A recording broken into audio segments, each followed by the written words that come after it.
Yo, what is up, everybody? Sorry, I'm a little fashionably late. I'm pulling a Brandon Carter. He's my inspiration for this stream. He's always 10 minutes late to his stream, so I don't know if that's a good thing. But yeah, so bear with me. I'm using StreamYard for this. Haven't used it in a while. Decided to do this afternoon. So if you show up live, I appreciate you guys being there. Give me a a what's up in the comments if everything sounds good. I got the podcast setup going on right now. Getting warmed up here.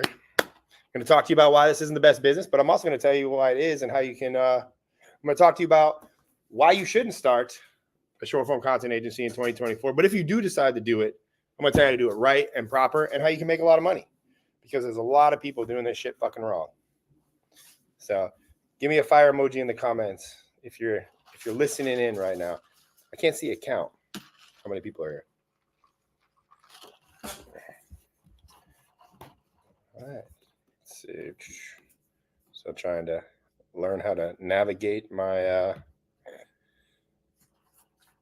right. Let's see. I got some live viewers coming in. The lives are always for the recordings. That's what I've discovered. What up, Darweezel? Alex in the house. Owen, Alex. I know there's a lag from when you guys type to when I see it, so I apologize if I hesitate. Carlton's here. What's good, brother? BH Productions Archive. That is a lot to say. I would probably recommend you make that a little easier username. Just throw that out there. That's up to you, though. What do I know? But, all right. So I'm going to talk about why short-form content agencies might not be the move in 2024. And we are, just for reference, if you're watching this stream at a later date, is May 22 of 2024. And to date, actually, I'm going to log in and show that. I'm going to tell you, I got the biggest whiteboard ever. I'm dropping shit right now. What up, Grant? He hates short-form agencies. That is a lie. I don't hate short-form agencies. I just see a lot of people doing this shit wrong, and I want to help. So before I get started, I'm going to show you guys why you should listen to me. Because, again, this is for the recording, and everybody on the internet these days is skeptical. So I'm logging into my Sam cart right now, which is my merch account. I'm going to do I'm going to show you guys the last 30 days. Ooh, this is a little light. It's a little light because I also have a Bill.com account. So let me go ahead and share. You got to present here. Hang on one sec, guys. Let me share screen. Digital mark. So we are at my Sam cart. Ooh, wrong one here. Hang on, guys. One sec. Yep. Let me log in again because it just logged me out.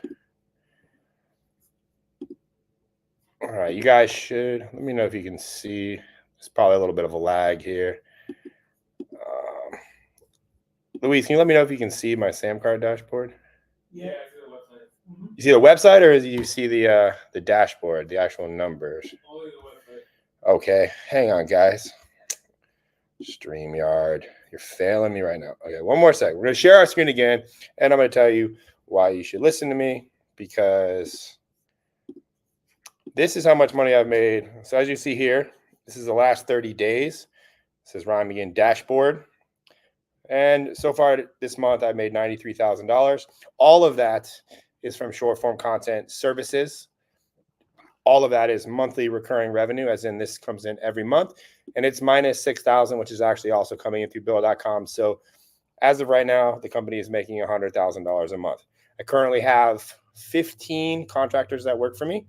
I actually forget the exact count of editors versus non-editors, but my expenses are pretty high, anywhere from $50,000 to $70,000 a month I'm spending on edits. So yeah, well, that's that. That is proof. And I would urge you, if you make short form videos or you're working with clients who make short form videos, to do shit like that. You have to prove it. I don't feel any less knowing that I just showed you those numbers, because now you trust me. What's up, Coy? All right, so let's talk about this. So if you're planning to start a short form agency in 2024, or if you currently have a short form agency, I'm going to talk to you about all the problems that everybody comes to me with. And these are all the problems that I have had, and I'm going to tell you how to kind of go over them. So, and these are actually in order. I know, hold on, I'm going to make sure you guys can see this. I got to move over here. This is a big whiteboard. So this says problems. So number one, most of you guys are picking the wrong clients to do your short form content for. Now, what I mean by that is, depending on what you are charging, the average price, because I have a coaching group that I help mostly agency owners who have short form agencies help, get over the hurdle of $30,000 to $50,000 a month. And this usually comes with, they need to charge more money. So to charge more money, you need to pick the right clients to do short form content for. Now, if you are focused on local businesses, if you are focused on smaller creators, coaches, people that make less than $30,000 per month gross with their business, you're going to have a very hard time charging anywhere north of $3,000.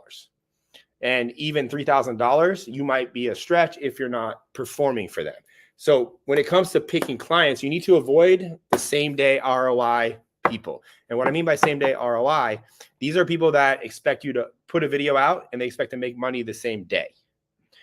Avoid these people at all costs because they don't have the longevity and they don't have the right mindset to continue and basically work with you for more than 3 to 4 months at a time. Usually they don't have enough money in reserves. And one question I like to ask people, nice job, Sav. Sav's dropping shit in the background. One thing that I like to ask clients, or I say to clients when they hire us or my team to do their short form, is if you did not make any money for a year and you were still paying me the same amount, would you be okay? Now, I'm not saying they're not going to make money. That's not the idea. Is you need to fish through the people that need to make money immediately to find the people that want to establish long-term brand, long-term attention, and long-term omnipresence. Those are the people you want to go for. The biggest clients that we work with, the conversations that we have for them are not about making money. Yes, making money is a byproduct of getting attention and building a brand. But when they talk to me, they're not asking me, Ryan, how do we make money from these views? Or how do we make money from this attention? It's always, what can we do to get more attention? What can we do to get more views? What can we do to build a bigger brand? Be more present. These are the questions that the right clients ask. And these are the ones that can pay $4, $5, $6, $7, $8, $9, $10,000 a month. So that's step number one. You have to pick the right clients. Now, I totally understand if you guys got to do work for lower end clients, everybody's got to make money, pay the bills, but understand that there's a high churn rate. They're probably not going to last longer than 3 months. And you're going to need a consistent lead system to bring people in. That's going to lead me to number 2. You don't have a personal brand. Now, I'm not saying you have to go out there and get hundreds of thousands of followers, but if you're not actively producing content on your own account, number one, you're not a good business card because let's face it, if somebody emails me, I get those quite a bit too. But if somebody DMs me on Instagram and says, I want to do I want to help you get more views and do this, this, and this, which let's be real, hundreds of those are being sent out, if not hundreds of thousands a day to all these creators. I don't know who's teaching that. I have a good idea. He was the guy that got banned from the internet a little while back. He's got like a big group where everybody hangs out. It's like something about wars and rooms. But he's telling everybody to mass DM people. That shit don't fucking work. If it does, it's way too much effort and time because that is bringing you the wrong clients. But the first thing that somebody like me does is I click on the picture and I look at your Instagram profile. First thing I look at is, do you have any videos? I don't look at your followers.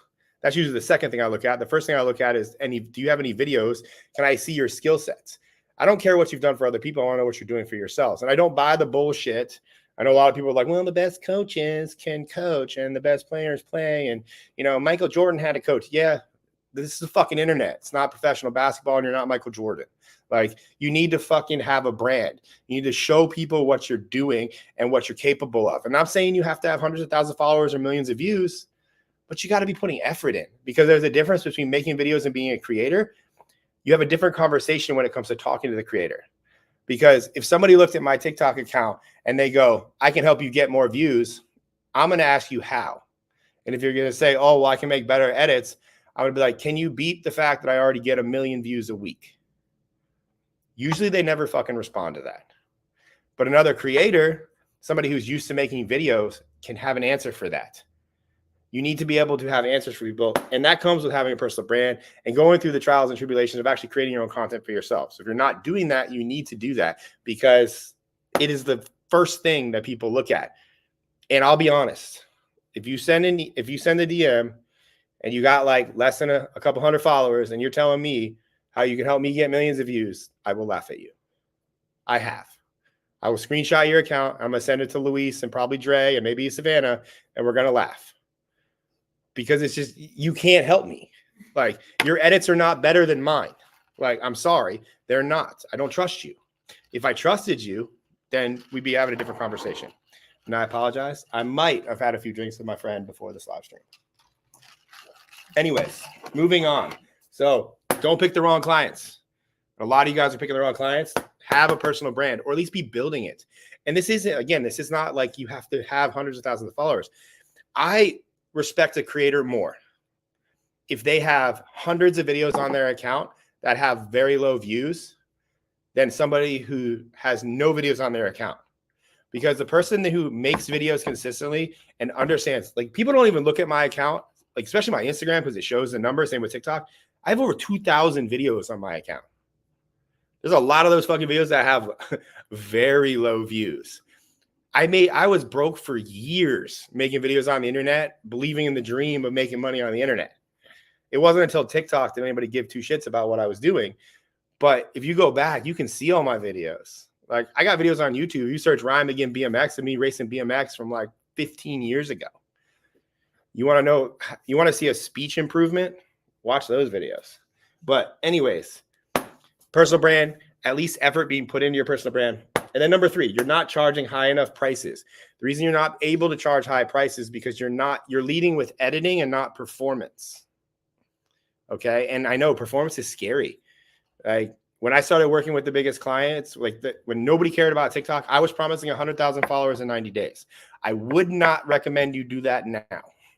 This was 2.5, almost 3 years ago. The market was not saturated. Competition was next to zero. And it was like you could make videos and people just followed you.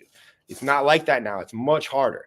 But you could still base your editing and your work off performance. You should have metrics. How many views can you expect to get? How many DMs can you get? How many story views do you get? You have to find these things and increase these for people, because that's going to be a tangible ROI for them. And you're going to be able to charge higher prices. And once you cross the 5K a month barrier, you have to perform. Like, those people will not keep paying you $5,000, $6,000 a month if you are not showing some level of performance. They might try you out for a month or two, but if you can't do it, they're gonna drop you. You're gonna have a high churn. And also, you want to keep clients for as long as possible, because the longer somebody stays with you, the more money you make. It's a fact. You get videos in the bank. You have, it's less stress. You learn the client, you learn their brand, you learn what videos do well. It becomes easier for you the longer you work with a client. So if you're constantly doing a 90-day churn, you're going to always be fighting an uphill battle of, like, you never really know who you're working with. So not charging high enough prices. And if you aren't, you need to start raising your prices, but you need to start focusing on performance. And what's the best way to do this? Start building your personal brand, because if you can get yourself views, you can sell people how to get views and how to build their brand. So number 4 is, once you're not charging enough prices and you're also terrible at sales. Now, even if you're good at sales and you're getting bad results, you're still going to be fucked. If you're good at, if you're bad at sales and you get good results, that's where you want to be. Because I don't have to sell people very hard when I get on a call. I have this thing called word of mouth. Like, people reach out, previous clients, current clients, and they recommend their friends because they see the work that we do. And the work that we do, it's not the quality of editing. It's the consistency of good clips, the consistency of helping them grow their brand, the consistency of getting them attention. And overall, it's helping them go viral. Like, because that's what people pay my company for. So when it comes to selling, I don't have to sell that hard because I have a lot of proof. So if you don't have proof with clients, you need to have proof for yourself. Because when I'm on sales calls, I don't pitch my clients stuff unless they reference people that we work with or have worked with. I pitch my own account. Right now, I currently have 3 accounts running. My main account, which is getting roughly 2 million views a month right now. It's a little low because I haven't put a lot of effort. I have a side account that we just started that's almost at 700,000 views. It's 12 days old. And I have another account, which is called Ryan Magin Trash, that's at like 500,000 views. That's less than 2 months old. I'm constantly trying things for myself. So when I get on a sales call, I can show them what I am doing because it's very easy to sell, and that builds confidence. If you're having trouble selling, it's because you lack confidence. And the reason you lack confidence is because you lack experience and or confidence in your results. If you were getting all your clients 1 million views a week, do you think it would be hard to sell somebody? You think you couldn't walk into a coffee shop and be like, I can help you grow your brand. I can help you get more views. I can help you get more attention on your coffee because this is what I'm doing for this, this, and this. And look at what I've done for myself. Selling becomes very easy when you have experience. Number 5, because you don't have a personal brand, because you're not charging enough and you're not getting good performance for your clients and you're bad at sales, you don't have consistent leads. You don't have a multitude of people reaching out to you for your services. This all, if you guys are seeing this, it snowballs into itself. That's why I took the time. Actually, this is the first presentation I think I've actually I dry ran this presentation before I started because I wanted to put this together to where it makes sense. You know, if you don't have consistent leads, it's because you're not getting good results for your clients. Because if you're getting good results for your clients, they're going to tell everybody. You know, and then it becomes a question of, can you afford me or not? And a lot of people can't afford you, and that's good. You want that. You want to turn people away. I know it sounds counterintuitive and it's scary for most people, but you want to turn people away. You know, so if you don't have consistent leads, it's probably because you don't have a personal brand, you're not charging enough prices, you're really bad at sales, and you picked the wrong clients to begin with. So number 6. So if you don't have consistent leads, here's how you fix that. You invest in yourself. And what I mean by that is you get face-to-face with people. You travel to events. You join coaching groups. You join masterminds. You put yourself in rooms. You pay to be there. And, you know, in my opinion, this is what credit cards are for.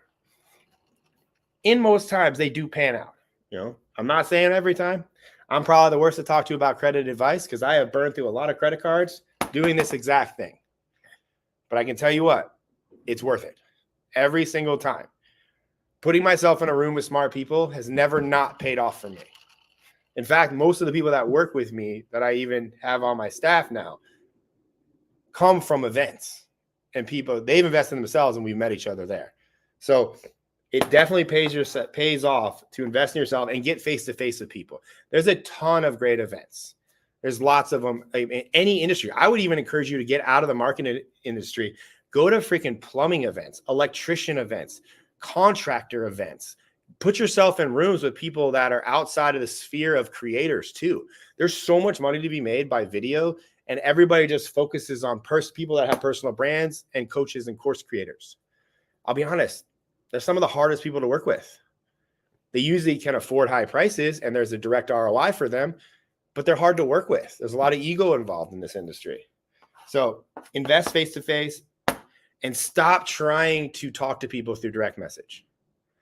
Nobody's reading your shit. You're going to the black hole folder. Like you're going to the folder where people are going to laugh at you. Like, and for God's sakes, if you are sending DMs, pay the extra money to get verified. At least give yourself the option of having the blue check. Even though it doesn't mean shit anymore, at least I see the blue check next to your name. And I'm like, well, they're spending $15 a month. So, you know, maybe they actually download it and pay for Adobe Creative Suite and they didn't hack it. So I could actually, because that's the thing too. Most editors don't pay for Adobe Creative Suite, which is $35 a month, I think. You do a whole fucking live on that bullshit. Anyways, not investing in yourself. Stop trying to DM people.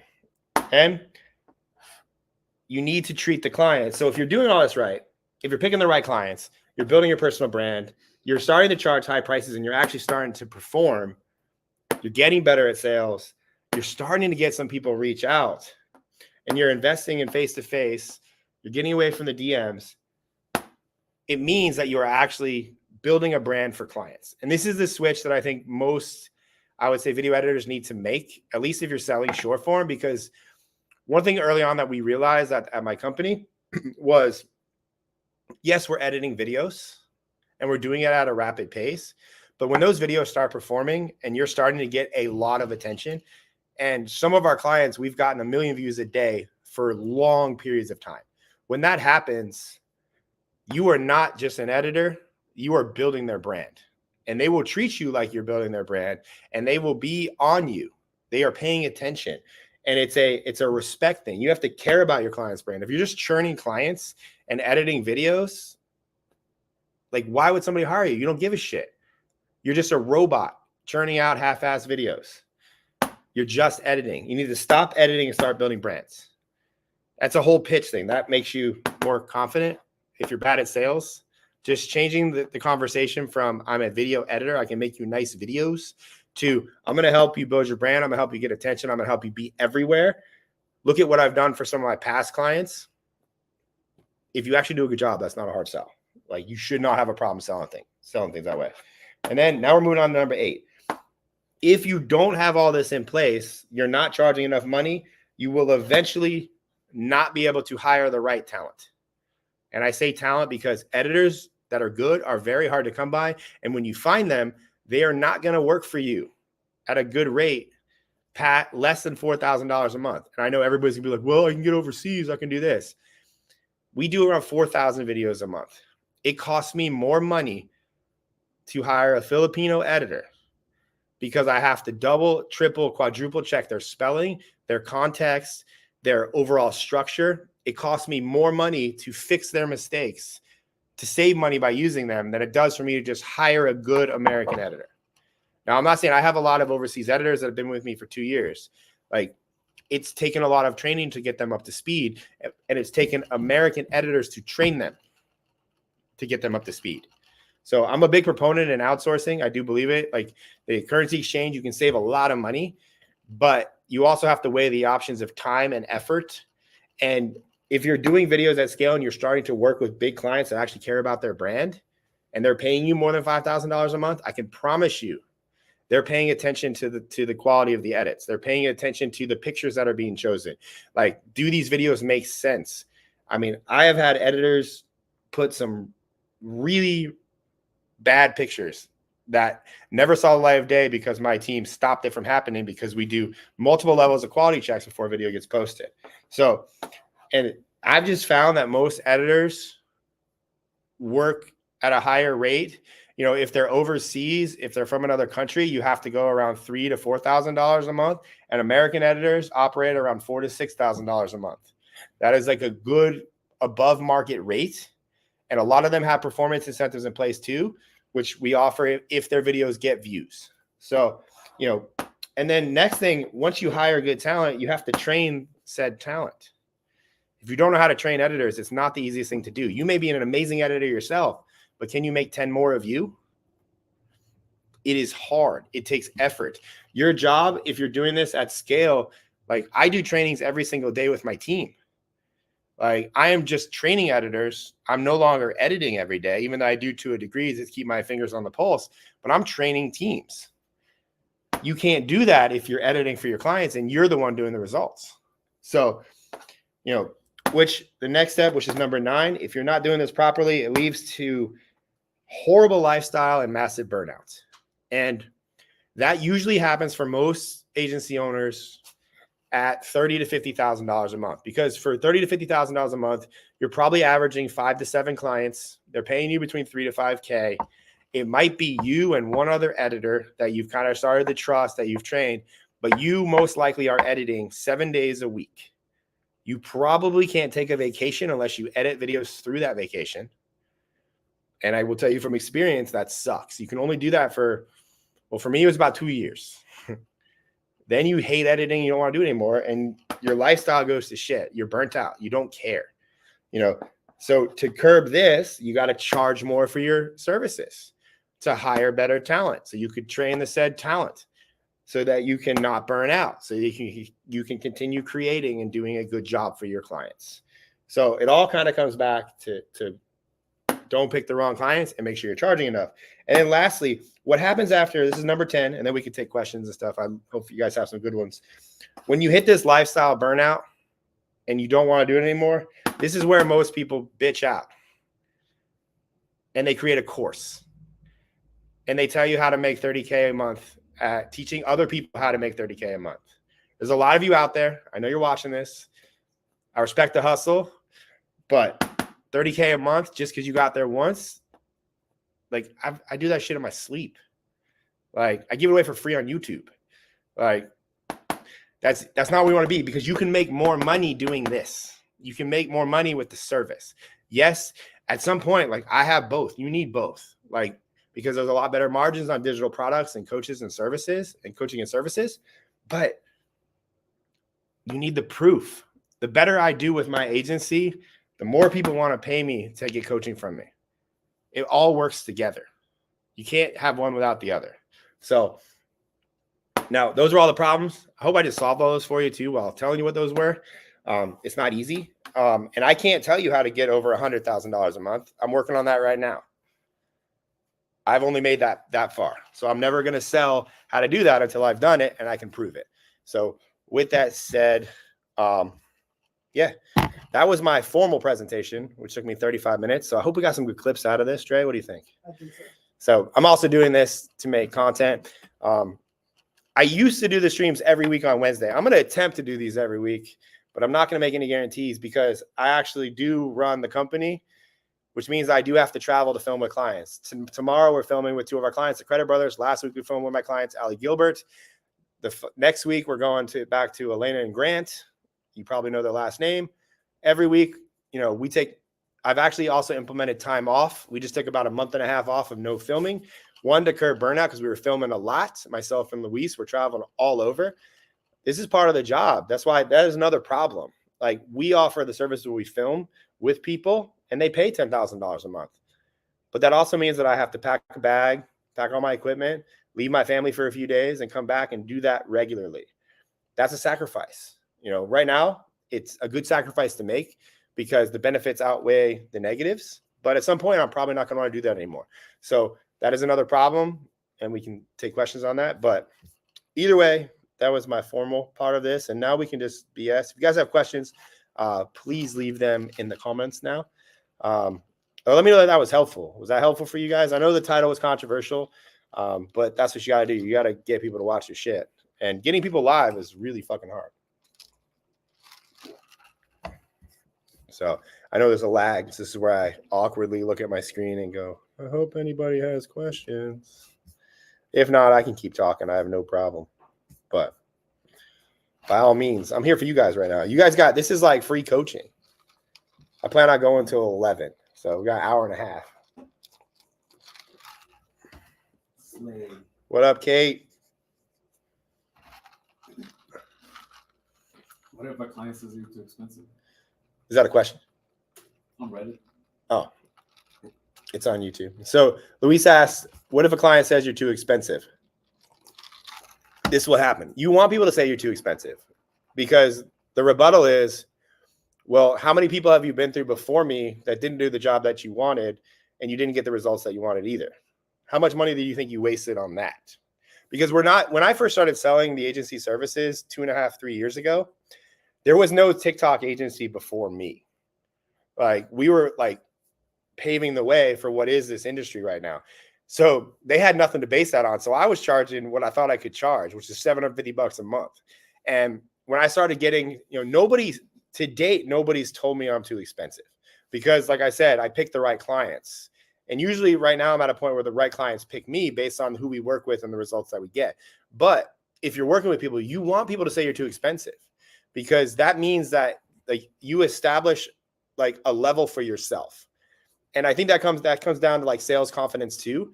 The second if you're charging like $3K a month right now, the second you get somebody to pay $6K, you instantly become better as a person because now your value is attached to that $6K. You're like, I am worth $6K.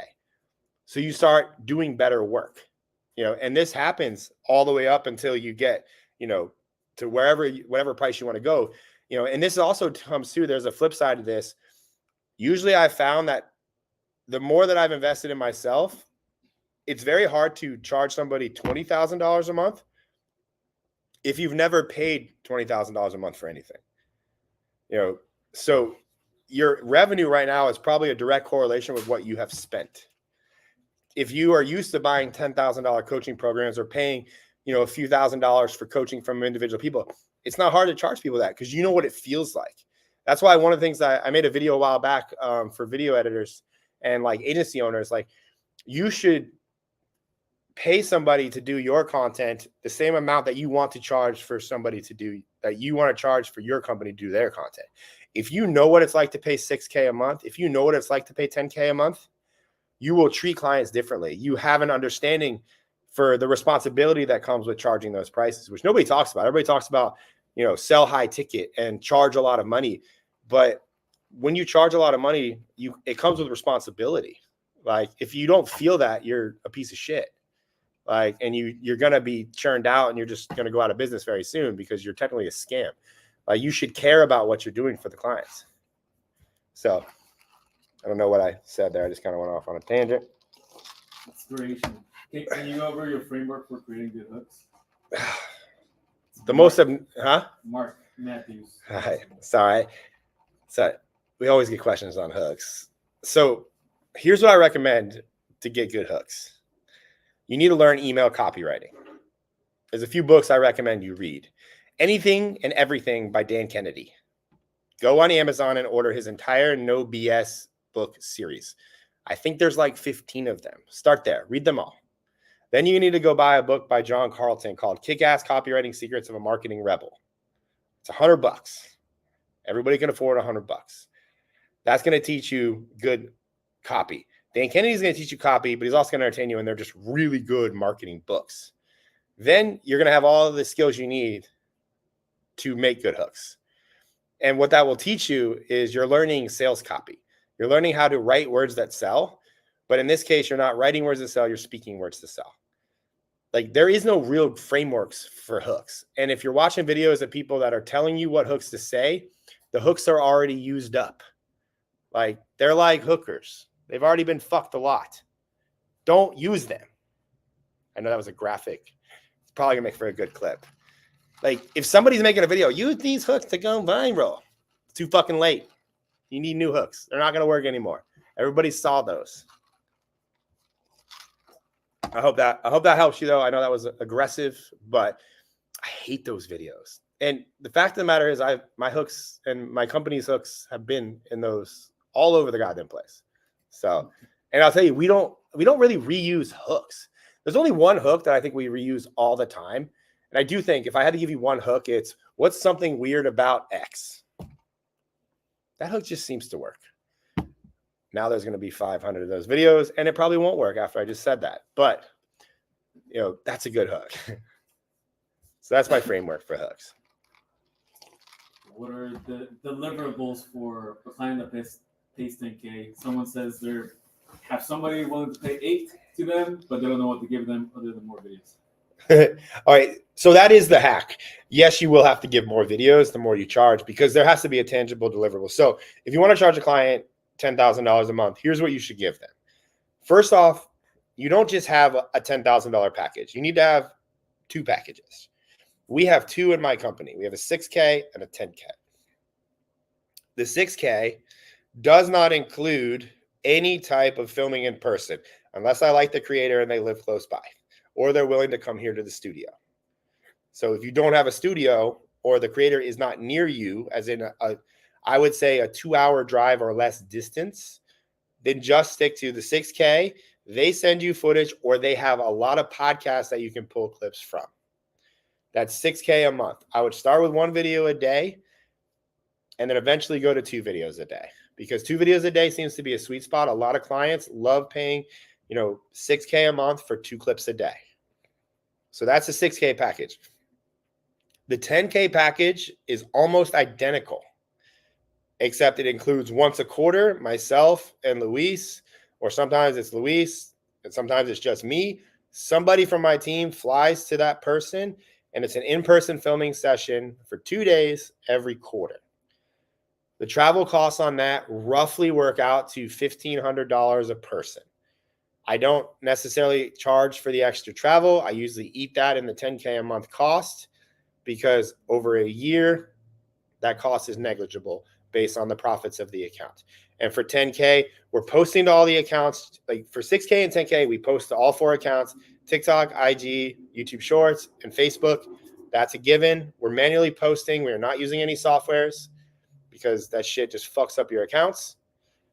And we are doing 2 clips a day on the 6K, And on the 10K, we do a minimum of 2 clips, but it also kind of gives us the right or the full creative freedom to post as much as possible.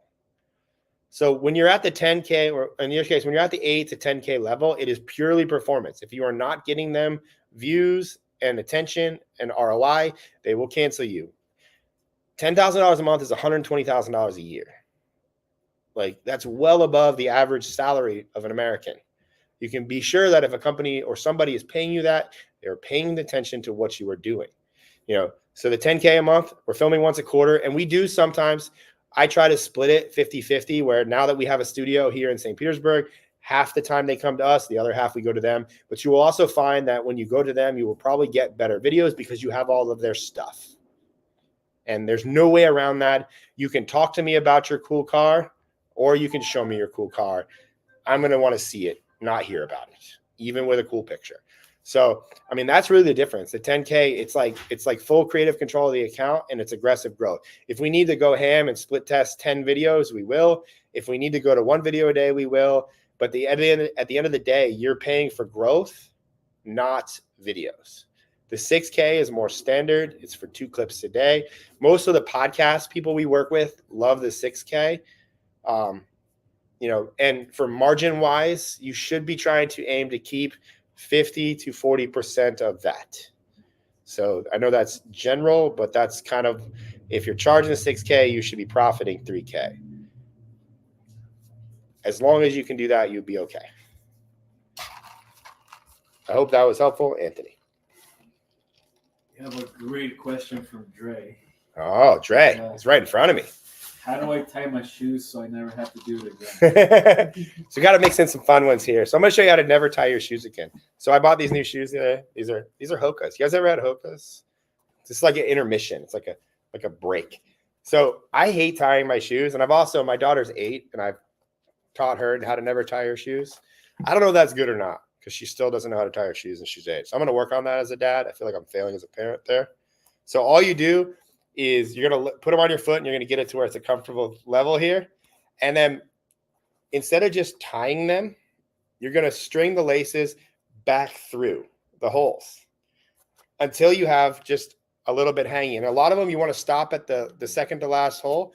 And all you're going to do is you're going to string this through here and pull it tight on both sides. Now they will never move. It's incredible. Now they don't rub the ground and they never move. I've done this for every single pair of shoes. I've done this for my daughter's shoes. I've done this for Kristen's shoes, my wife, Beyonce. I've done it for everybody. I lace my friends. Savannah, then I do it to her shoes. I've done it to all my friends' shoes.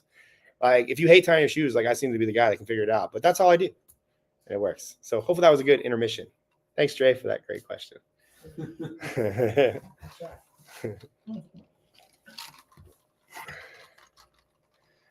I see one from Anthony. Thanks, Ron. I appreciate it. Can you talk about the SOPs in your business? Well, me and SOPs, we've been fighting for a while. So it's really hard to SOP videos. You can have frameworks and SOPs for like the company structure, but every single video you edit is different. Like, the person speaks differently. The person delivers a message differently. It's a clip from a podcast. It's a filmed in person. So it's really hard to SOP a video. Yes, we have basic SOPs for like how the company operates, when it's like video is filmed, it's put into this folder, it's moved to this folder, then it goes to this folder, then it's checked for this, and it goes here. We have those. And honestly, it's very simple. Like, it's raw files. And then we have a senior creative folder, because that's basically our revision folder. So you have a raw file. If you're assigned to edit a video, you download the video, you move it to the used file, which is inside the raw files. And then you edit the video, and then you put it in the senior creative folder. In the senior creative folder, I have 2 amazing women that do that, Savannah and Kim. They come in, they check it, they make sure it's the right structure, they make sure there's no spelling errors. They go back and forth with the editor if things need to be changed. And as long as they fix that, it goes into the ready to post folder. The poster goes into the ready to post folder, pulls that out, and they post the video. Once the video is posted, it goes to the posted folder. The posted folder it's categorized by months, so it's posted. I mean, I would say that that's the predominant SOP for my company. Now we have like titling of videos, like that's a very specific thing that we do. I'll be honest, I don't know how to do that shit. I've been a little bit removed from that process, and when I title videos, Luis yells at me because I fuck it all up in the folders. That's so true. And Luis said that's so true. Andy said, "What's my favorite whiskey and why?" I like Maker's Mark. I'm not a huge whiskey drinker. I will drink whiskey if I don't want to drink a larger volume of liquor. I actually went and saw Kevin Hart last weekend, and I drank. They didn't have Maker's Mark; they had Jim Beam, so I drank Jim Beam and Diet Coke, and I had 2 throughout the hour and a half or hour and 15-minute show. So I tend to not slam whiskey, which is good. Woo. Just so you guys know, it was the right Cody, right team. But yeah, I'm more of a vodka drinker, and I prefer Tito's vodka. Grey Goose is good. Ciroc is good if you're at like a nightclub. There's just something about Ciroc, but I feel like Ciroc is not doing so hot lately because I guess P Diddy he done messed up. I don't really want to share that because it's quite disgusting. From what I've seen, I know there's 2 sides to every story, but it'd be hard to convince me that other side was correct. Let's see. Dre said, "Do I have any super dad stories?" Yes, actually. So this morning I was brushing my daughter's hair. I wake up to take my daughter to school every morning. I try to get up at 6:30. I snooze till 6:45 every day. I know that's not a good habit, but I'm not what you would consider a morning person. So I get up at we'll say 6:45. I help my daughter get dressed. Usually, me and Kristen, we flip flop. Sometimes she usually picks my daughter up because I'm usually still working or going to CrossFit, and I like to take her to school. We spend some time together in the morning. But this morning I was brushing her hair. She's like, "Dad, we need ice cream," because she's ending school. Her last day of school is I think Monday of next week. So she's like, "We need ice cream for a party today," and Mom said that we could get some. Now we have a market inside of our neighborhood that sells a lot of stuff. It's about triple the price of anywhere else, if you know what I mean. So I say, all right, sure, let's get dressed real quick. We went and we bought Dippin' Dots. So we walk in, they have Dippin' Dots. I'm like, yo, they come in little like sample packs. I didn't realize they were about $4 a pack, and we bought 18 of them. And so it cost like $75 or some shit for ice cream this morning for my daughter's class. And we had to get one for everyone in class. You can't leave one kid out. I thought about being cheap and buying like 10, but then I'm like, man, I wouldn't want to be that kid. I wouldn't want to be those like 5 kids that didn't get the Dippin' Dots. So I bought all 18, or I bought 17 and one for the teacher. I think she could buy her own, but I don't know. Teacher's got that little lower salary, so I wanted to hook her up too. And yeah, my daughter went to school, and she was the hero of the class today. So I'll go with that was my super dad story for the day. Was that good, Dre? Perfect. We're trying to clip some of this. BH Productions Archive. Man, we got to work on that name, man. I know you got a name. Can we get an update on the equipment you use getting higher paid clients right now? And I want to upgrade production quality. Any recommendations for an on-the-go camera and microphone? Yes. So we have upgraded a lot. But that's not necessarily for what we try, like what we go to clients with. The setup that we have for clients, I actually have a video on the Attention Media Group YouTube channel. That is the first video we posted. It's like an hour and a half long. It's like this man broke the TikTok algorithm. In there, I show the whole kit. It's still the same kit.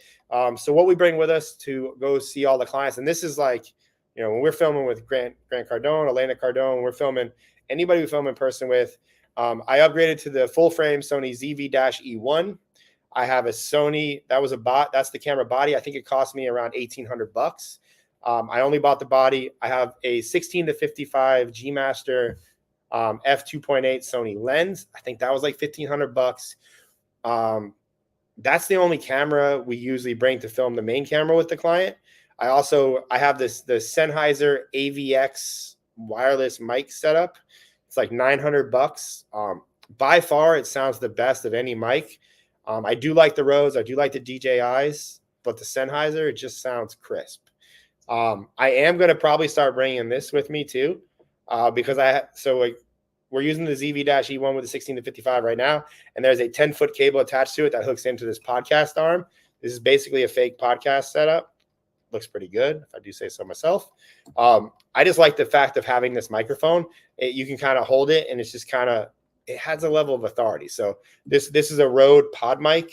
I bought it from Target for, I think it was $2.99. The cable was like $15 from Amazon. It's just a 10-foot XLR cable, and it plugs right into the camera. That's the main camera. I have a Peak Design tripod. I think it was like $300. It's the aluminum. I thought about buying the carbon fiber, but I just cannot justify spending $500 on a fucking tripod. Like, there's certain things that I will blow money on, but I don't know. I draw a line at $500 tripods. Peak Design, if you're watching this, I'll gladly take one for free. Maybe two. We got a big studio.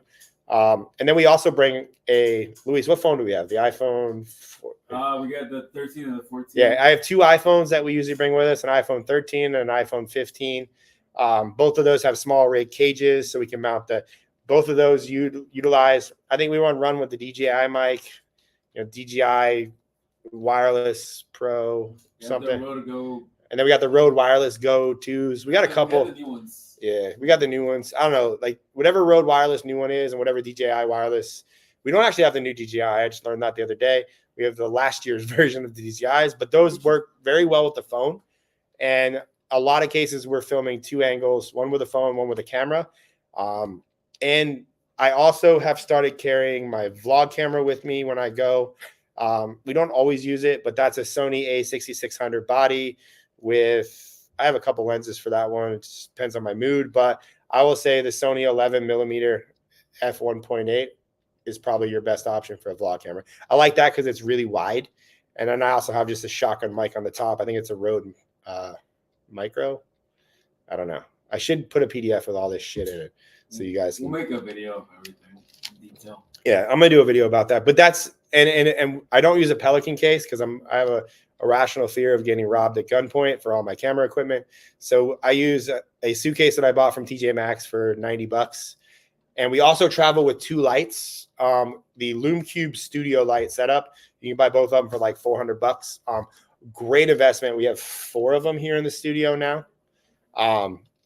Just they work. We've taken them everywhere. They're super durable. I carry an extension cord with me, multiple 256 gig memory cards, a lot of extra batteries for the cameras, and sometimes we have a secondary tripod, but not all the time. So that's like all the gear. I know it's hard to visualize. It's a lot of stuff, but we've just found that it works really well filming the clients. Hi, Suze. Hi, Ryan. Just here to ask you questions. Yay. So these are good questions, guys. I like these. All this is helpful. I love, like, it's always like going live. It's like, I have to be here. When normally right now I would have already tucked my daughter in. I have one. If you're able to say, like, do you have a dream client and why? Sav asked, do I have a dream client and why? I would say yes. I would love to work with, I don't know. The people that I want to work with don't necessarily need daily short form content. Like, I would love to work with Casey Neistat at some point. I'd love to work with Emma Chamberlain at some point. Hugely inspired by them. They're not really talking head creators. They're vloggers for the most part. Nelk Boys would be awesome, but not like, I don't want to just be considered a clipper for the Nelk Boys. It'd be like, do some strategic videos to just get a shit ton of views. That would be awesome. Who else? There's a lot of cool people but it's not necessarily, I don't really like, I'm at a point where I don't really want to work with the clients. Like, I don't want to do their work. I want to actually just help them. Like, let's make like 10 videos to just get as many views as possible and see what happens. Like, that would be dope.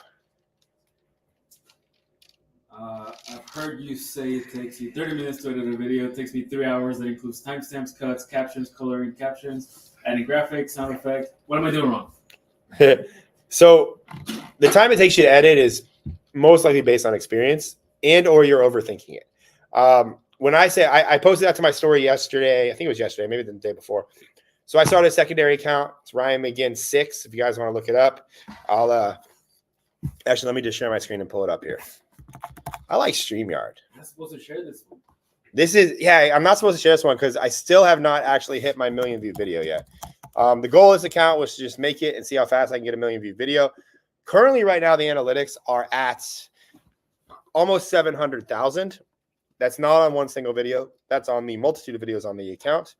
Let me go ahead and share my screen. Also, the credit brothers are coming. Yay, Credit Brothers are coming. We're filming with them tomorrow. So share screen. All right, so this will be my hidden TikTok account, which isn't very hidden. I've shown the results. So I started this account. This is the first video. This is day one of getting started on May 10th. It is now May 22nd. I posted the Red Bull video. These both, as sad as I am to say, these did not go viral. I tried really hard on those videos, but it just didn't work. Then we had this. So I posted 2 different variations of that. Didn't pop off. Then I did this car video here. It shit the bed. Then this is the same video, 2 different intros. So when I'm making accounts, when I'm making videos, like especially this type of situation, I don't really want to film videos if I know they're not going to do good. And I know vending machine stuff is very popular on TikTok. So this is my friend Adam. He runs Hill Vending. He actually has 100 vending machines. I met him from a friend of a friend. So I hit him up and I said, hey, can I come talk to you for a little bit, ask you some questions about your vending machine? So I went and filmed with him, myself and Luis. We were only with him for about an hour. We filmed about 30 minutes of content. And this was the first video to pop off on this account. It was me asking how much money he makes with vending machines. This video got 3. So this is all 3 of the same video, just 3 different intros. This video shit the bed, 2,000 views. The next one was just me asking a question, got 333. And then this one with the meme style did 120,000. That was 1, 2, 3, 4. That was the 5th video posted to the account. Then I did this one. I asked my buddy here. He actually has a billboard company. He makes a few $100,000 a month with billboards. So asking him the same question: how much money do you make with billboards? How does that work? I did 2 different styles. That video got 40K. Then I tried the Red Bull video again. So these videos, the reason I'm showing these is, I didn't have to timestamp these because I basically asked the questions properly. I like to prepare more before I film, so that way the editing process is very simple. Because I believe we're in the age of like minimal edits. Like if you're saying sound effects, animations, B-roll, graphics, I mean, this account is 12 days old and it's got 700,000 views. And I didn't even subtitle these. This is all done by the app SubMagic. And I did that on purpose because I wanted to see if it mattered. And it doesn't. So, but what does matter here is how I'm asking the questions and what questions I'm asking, and overall the topic of the video. So I spend a lot more time coming up with good topics, how I want to deliver those topics, what questions I want to ask people. If it's just me talking, how I want to say it. And then I film the video and it's like, there's not much editing involved. So it doesn't take long at all. And if you're not subtitling the videos manually, like these things take, I mean, this video got 17K and this is 86K. This thing took me, I think, 10 minutes to do. I just structured the video because I kind of already saw it. And then I ran it through SubMagic and I posted it. So that's what I mean by it takes about 30 minutes to edit. If I was sourcing a clip, the time is just based on how long it takes me to find a clip. I might watch a podcast for an hour and not find a clip, and it takes me 2 hours to find a clip, vice versa. So one thing that I don't think people put enough emphasis on is the delivery of the videos. And that's what I focus on, like how I'm delivering it, what we're saying or what I'm saying, what questions I'm asking, because that goes a lot farther than just fancy editing. Hope that was helpful. Are you going to do any global events or courses? Huh? Are you doing any global events or courses? Yes, I do have a school group that's going to be launching, I think, in the next few days. Tonight would have been a great night to launch the school. But, so tonight going live and doing these is more for me to stay consistent and get good content in, especially specifically long form. So I have things to clip and, because I get busy and I travel and it's hard for me to film content. But global, we're going to be doing another attention summit. That's not going to be till probably December, January of this year. That's going to be huge, shooting for 500 people. just like last year. It's going to be creator focused. There's going to be some, I hope I have some dream speakers that I'm going to try and get. I don't want to say who they are because if I fail, it's going to make me look bad. But I think everybody will be happy with that. The school group will be launching, I want to say, I think we're going to launch it this weekend, maybe early next week. And that is going to be, a lot of daily trainings from me. We're going to be doing a lot of cool stuff in there. I don't know if it's going to be free or if it's going to be charged. I haven't decided that yet. Still looking at what's working and what's not. But yeah, the school group is probably going to be, I hope to get a few thousand members in the school group. So we'll see. What would you do if you were a musician to go viral? If I was a musician to go viral, I would copy this account. So there's an account that I am obsessed with on YouTube.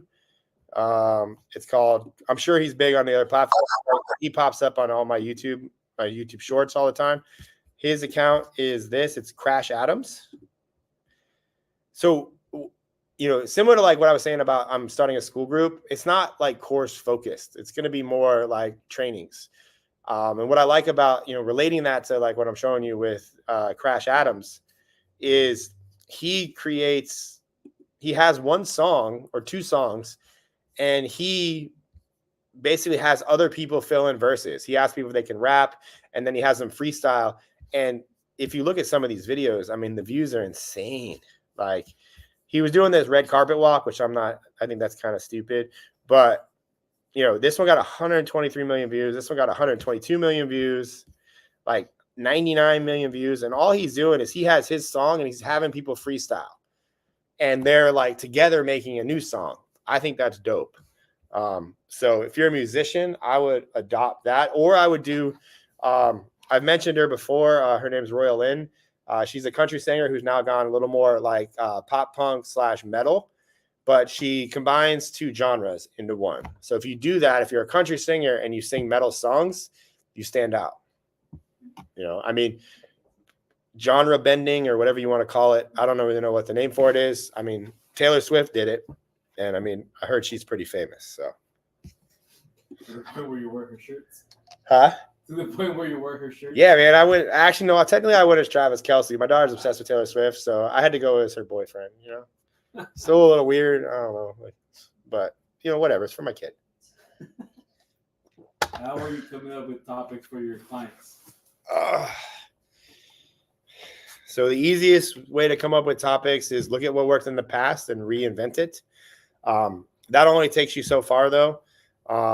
Look at competitors, see what's working for them, recreate it. And I say recreate it because I actually made a video where I went on a rant. I don't believe in copying. Like, look at the concept of the video and see if you can do the concept better. And don't make videos unless you have an expertise around that and you can provide some sort of value around that topic. With that said, Reddit is fucking awesome. There's always shit on Reddit. Like, there's never any questions. Comments of videos, like if you go to YouTube and you search, credit help, and look at the videos there, but don't look at the videos. Just go into the comments and look at what people are commenting. See if you can make videos around the comments.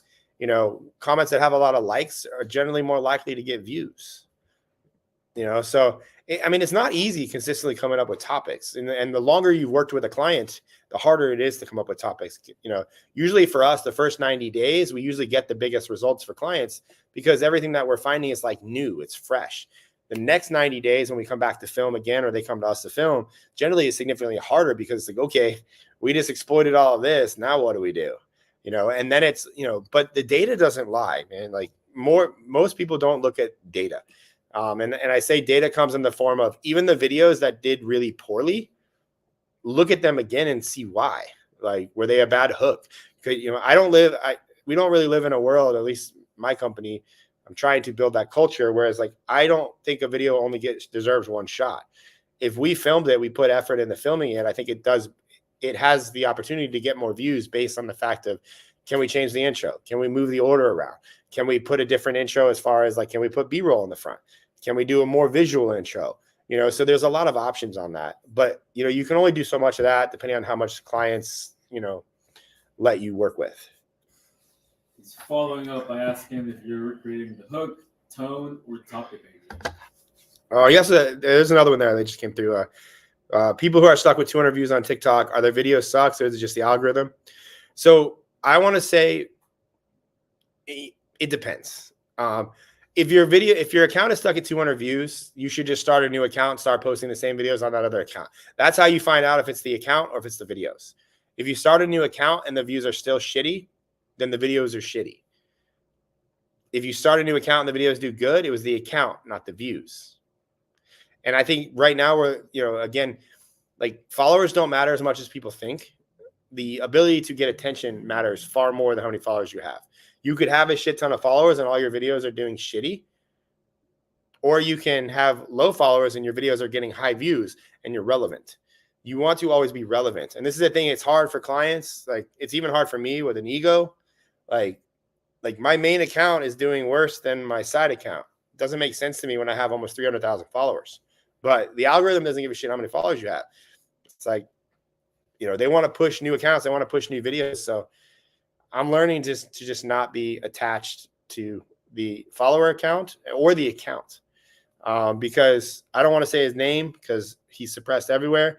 But we all know a guy that got really famous and was the most searched man on Google. He didn't even have a fucking account. Then he asks, are you recreating hook, tone, topic, idea? Most of the cases if video does poorly, it's because of the tonality or the conviction. So I would start there. What does good tone sound like? I don't know.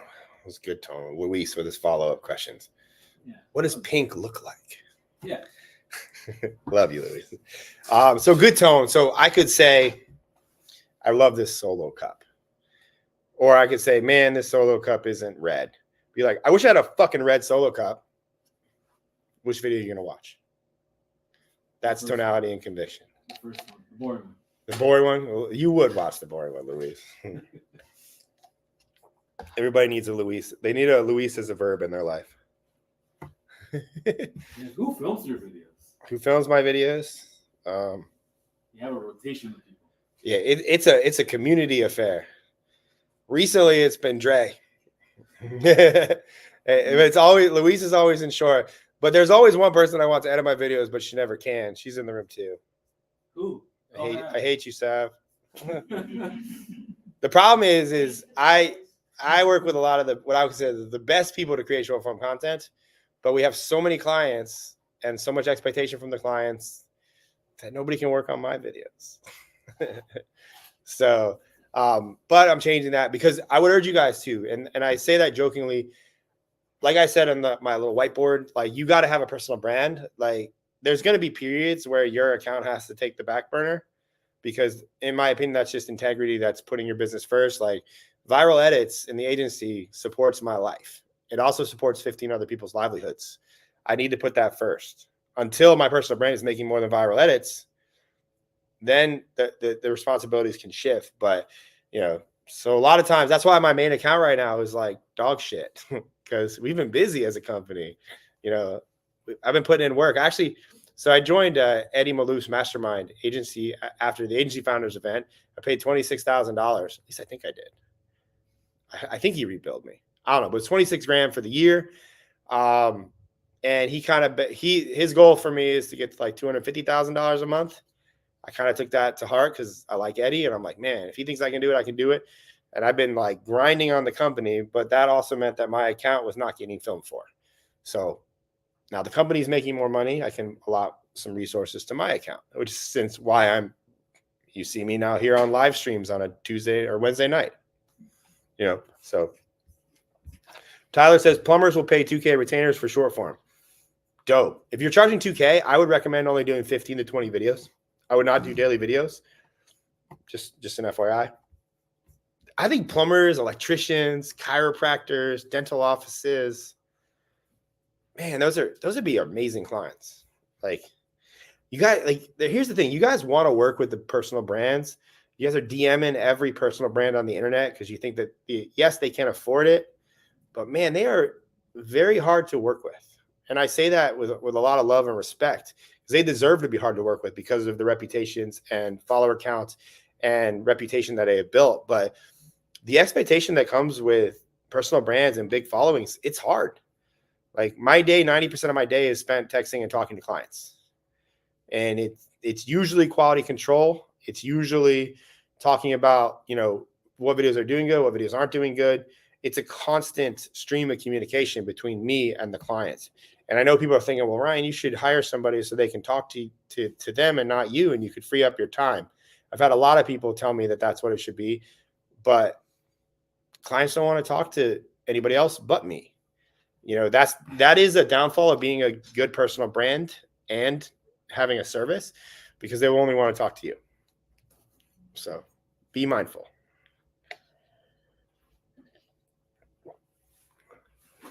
But yeah, I love plumber. I mean, plumbers would be, Tyler, you should go for like 20 plumbers.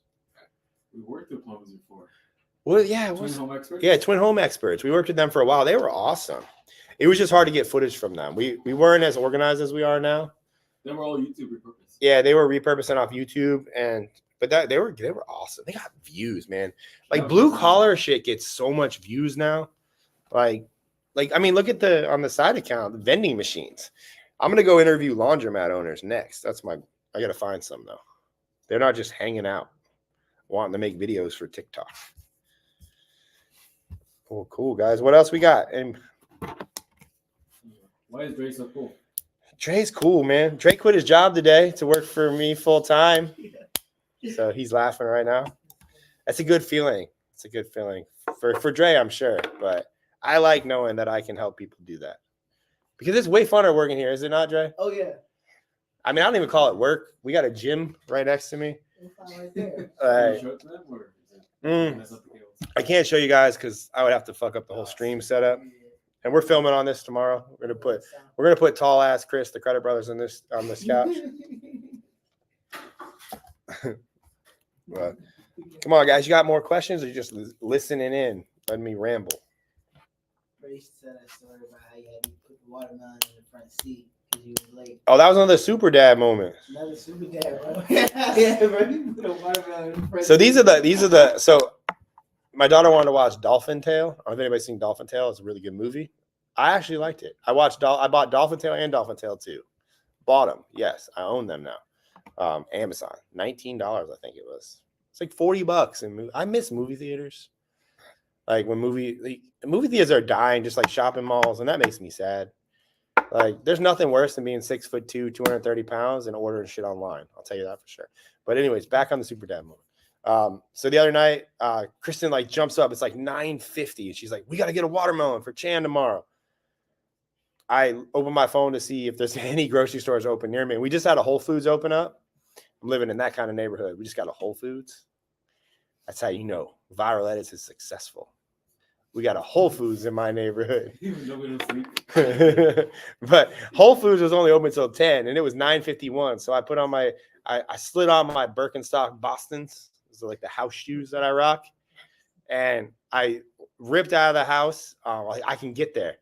And it takes like 15 minutes to get out of my neighborhood because I live on like an island. It's like a finger. I may or may not have run a couple stop signs, but I did.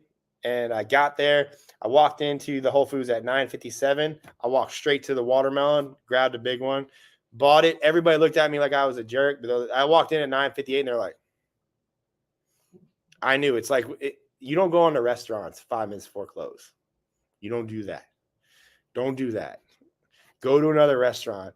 Go to McDonald's. It's like that's how I felt at Whole Foods. I'm like, man, if they could spit on my watermelon, they would spit on my watermelon. So I grabbed the watermelon. I bought it.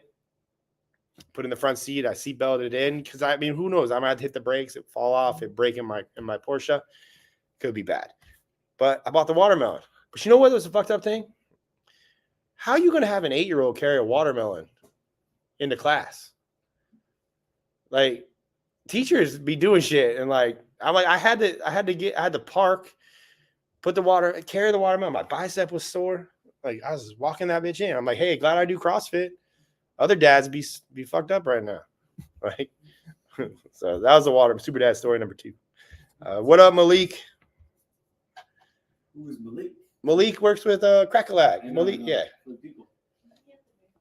Malik was at I think my first event. Malik went on to work with Crackalack, who's I don't actually know Crackalack's title, but he helps rappers. He makes a lot of dope videos. He's got a big following on YouTube himself. And Malik, I I want to get the schematics for the money room that you guys made. They got a room like at a studio. He's got a studio too. It's all money. It looks dope. I'm assuming it's prop money that's stapled to the wall or something. But Malik, let me know how that works. Shoot me a text. You should make one here. I want to make a money Come wall. through. I want to make a money wall. Malik, you and Craig got to come down here. We got to film some vids. Tyler said, do I offer long form plus script writing? I despise scripts. I will never offer a script. If you got to script somebody, they shouldn't be making fucking videos. Like, you don't know enough. Like, you should not be responsible for putting words in somebody else's mouth.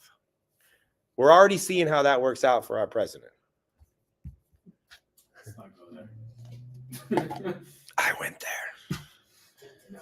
But yes, I don't believe in scripts. I don't believe people should, like, nobody's going to script me and tell me what to say. I have. Luis has tried. I have. He's pretty good, though.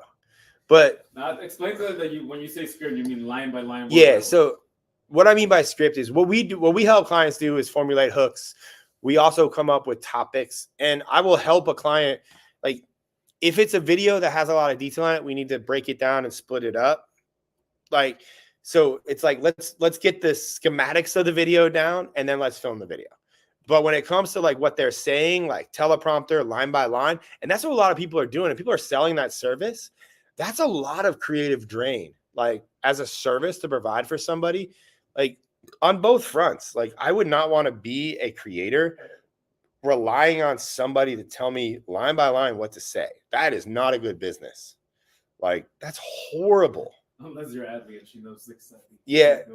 I mean, unless, I will say we do help clients organize their words. So if they say a line, I'll be like, myself or Luis or like Dre's helped out, so is Sav. It's like, hey, if you say it like this, it might perform better. Like, that's not really scripting, but again, we're not putting this on like, some clients, they want like the whole script like written out for them. I don't do that. And if you're doing that, like, I commend you because that's a lot of creativity on your part, but that's an unsustainable business. And then the client says, I don't like this. Yeah, and then the client, you make like 25 of them. They're like, I don't like 17 of these. And you're like, well, they were, they're really good. Where's the credit brothers at? I thought you said they were coming. That's what they said 20 minutes ago. They're always late. The credit brothers are always late. No, they're not. Mexican time. Mexican time. That's Luis time. The Chicano time. He's not a Chicano. I've been calling Luis a Chicano for 2 years. What's up? Anybody? Man, we going what? Hour and it's 10:22. I allotted till 11, but I can always end this early if need be. But I'm having fun. I always get going here, and I don't want to stop. But what do you wish they asked you? I don't know, because all the stuff I wish people asked me, I kind of explained in the first part of this. Just it could be outside of Because I feel like this. If you guys missed the first part of the stream, when I went over this, I feel like that's the questions agency owners should be asking. It's not what hooks to say, and I see why people ask the question. It's not what editing style works. It's not like critique my editing. It's not that. It's it's stories and structures. It's why movies succeed. It's why you want to go. It's why probably everybody is excited to see the new Deadpool Wolverine that's coming out. Like, yeah, it's why Avengers ain't the same unless Robert Downey Jr. is in it. Yeah. It's not. I do. I got an Iron Man on my arm. Inspired. It's an Iron Man dunny, I think they call it. I don't know. What do you have on your? Man, I just started getting tattoos to fill up my arm. It just kind of happened. No story behind any of those tattoos. You just got Most people you'll find that have a lot of tattoos, like they usually start with a good story and then they end with like, I just need to fill space. That was great saying, like, I need a pain. bro. Facts. Yeah, like Facts. that's what I found. I don't know. I could be different. I do want to get creative on my hand though, my other hand. So I want to start going up this arm. Tell the story of your hand tattoo. This one or the wrong The letter? top one. Well, so I guess they do have meaning, Dre. So this is I have this diamond on my hand and my fingers tattooed. when I got the diamond on my hand, I told myself that I would tattoo my hand when I was making $10,000 a month and I would never need another job again. But I put a criteria on that. I had to sustain the $10,000 a month for a minimum of 3 months. I didn't want to just have one 10K a month and then be broke. So the second, I think I had about 6 months of $10,000 months, and then I tattooed the diamond on my hand. Because like they say that that's the career killer, your hand, your face, your throat. They say you can't get jobs. I feel like that's not the same anymore. This is like 7, 8 years ago. And then I got my fingers when my daughter was born. It's her birthday, January 27th. I really only got that to scare people because like I sit down on like planes and they see finger tats. They assume it's like you've been to prison. So I just think it's funny when like, what do your fingers say? I'll be like, oh, it's my daughter's birthday. And they're like, oh, that's so cute. Dre, can you give me a Red Bull? Got you, bro. You might. Can we put the Tito's in it too? I mean, we could do that. How does the warm Red Bull taste? Warm Red Bull is just as good as cold Red Bull, No, man. it's not. So, Oh, that was. BH Production asked, what are my plans / goals for this year? So my goal for a while was to sustain $100,000 a month. And as a company, we have gotten it, what, 4 or 5 times now, Luis? Was it? Sev, you know, like, how many times we've hit $100,000 a month and then like everything felt like it's collapsing? 3 times. Yeah, 3 or 4 different times. The agency has gotten to 100,000 a month and then kind of sustained it for a few months, but then infrastructure kind of collapsed.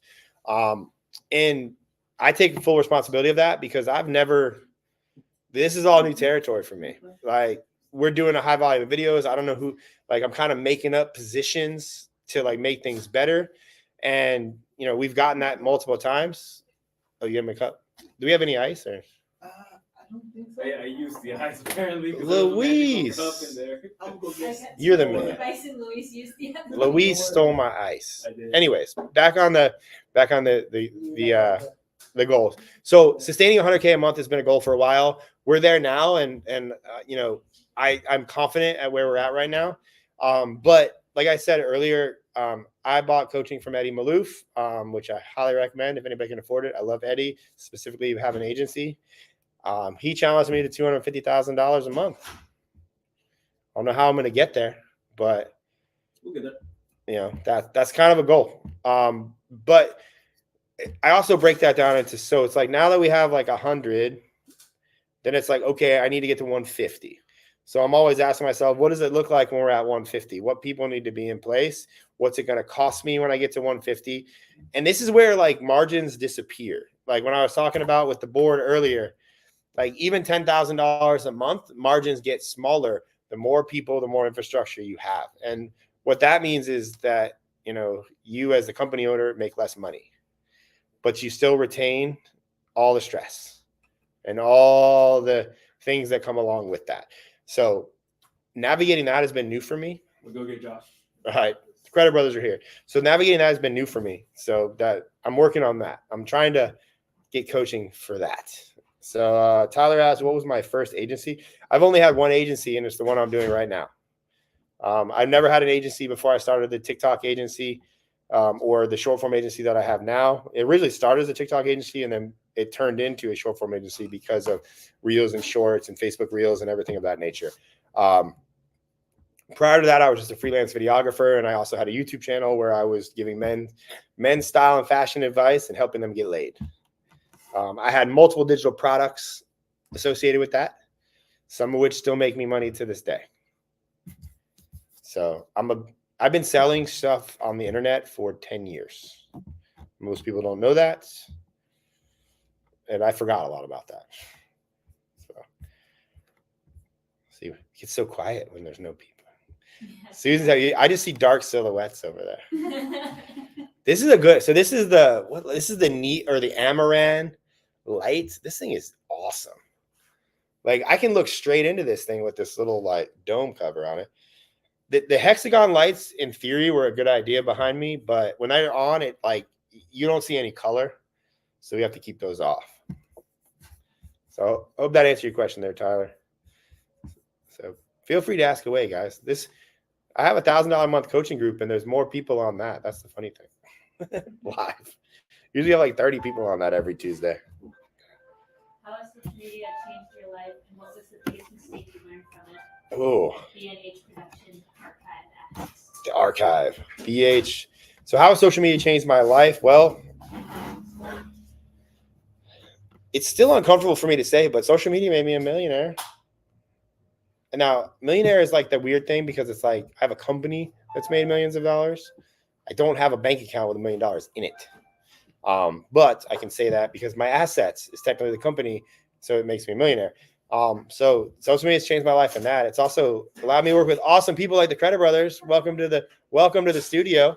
The Credit Brothers are here. They're being quiet. But yes, so that's how it's kind of changed my life. It's also I would have never guessed that I could work with the people that I'm able to work with now, as far as the level of clients, because we kind of went all in on TikTok when nobody really cared about TikTok, and it was a risk, and it very much well paid off. There's a lot of things that equated to that, good results, and I had an extensive network prior to that, so I don't think a lot of the clients we have now would have been able to come had I not had the network that I had. That's the biggest mistake. The biggest mistake is not really a mistake, but it's also realizations, is that most of the things that you think are real are probably fake. And sharing your money and income transparently on the internet makes the people closest to you treat you significantly differently. It's like a party in here now. But yeah, I don't necessarily consider that a mistake though, but it's a realization. When you share your income transparently, people treat you differently. Specifically the ones closest to you, family, friends, and you will see who, people just talk shit. So Can you clarify what UGC agencies are? Someone's asking, and also brands pay the agencies. Yeah, UGC stands for user generated content. There's UGC agencies, which would be, for example, like Savannah was reading that question for me. Savannah, I know, makes good videos. I could say, hey, I could reach out to, let's say, Solo Cup hires Ryan's viral edits and be like, we need 30 videos to use as ads. Make them for us. And I go, okay. So I buy a pack of 100 Solo Cups. I give them to Savannah and say, Savannah, can you make 30 different videos utilizing Solo Cups? I'll pay you $100 per video. Savannah just became a UGC content creator.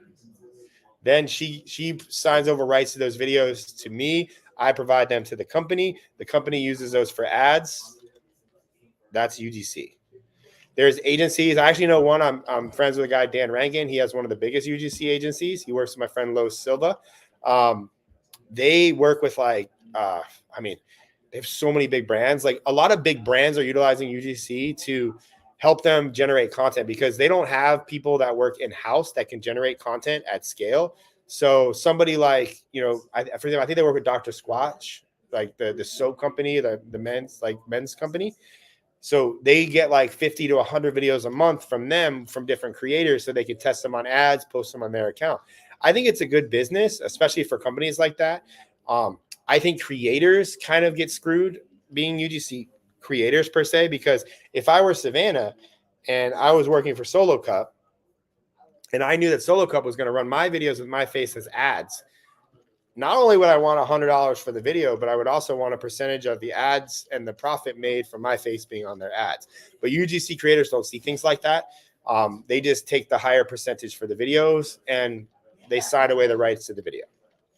So UGC is a good bit. Like the content works. But I think the problem with that is you get a lot of UGC creators and only certain ones are actually good. Like there could be 10 people in a row. And Savannah, I know, has a lot of experience making videos. She's probably going to outperform the other 9 that are making videos based on the fact that she's experienced making videos. So the problem with UGC agencies is they have like a certain number of creators that are actually really good. And then you get a bunch of ads with the same creators in it. So the creators become faces of the company, not meaning to. So that's a problem with UGC agencies. I don't think many people talk about. Tyler, do you have a UGC agency? Is that?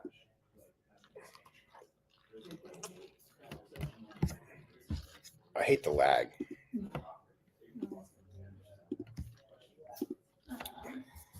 Oh, there we are. What are bad recommendations you hear in your profession or area of expertise? I mean, bad recommendations is like I don't want to say they're bad. It's just the problem with content creation is there's a slew of people teaching content creation advice that they get a lot of views because people are searching out this information. And if you tell people what hook to say, a video about what hook to say is probably going to do significantly better. But that doesn't necessarily mean the hooks are going to actually work if you actually use them and put them into practice. So there's a lot of people giving advice that inherently is good advice, but it's not because it's only getting views because people are desperate for that shortcut. Like the shortcut is just making a lot of videos and getting used to it. So when it comes to like creating content, relying on trends, relying on hashtags, I think that's bad advice. Focusing on, one specific style, not trying new things, relying on one account, I think all that's bad advice. There's a lot of things. Like I could pretty much challenge everything that every content creator guru is saying right now. But they're not wrong. There's just multiple ways to do shit. I hope that was helpful. Let's fire out. If anybody has any last minute questions, and I can wrap this up. I know you got some one or two more good ones in there.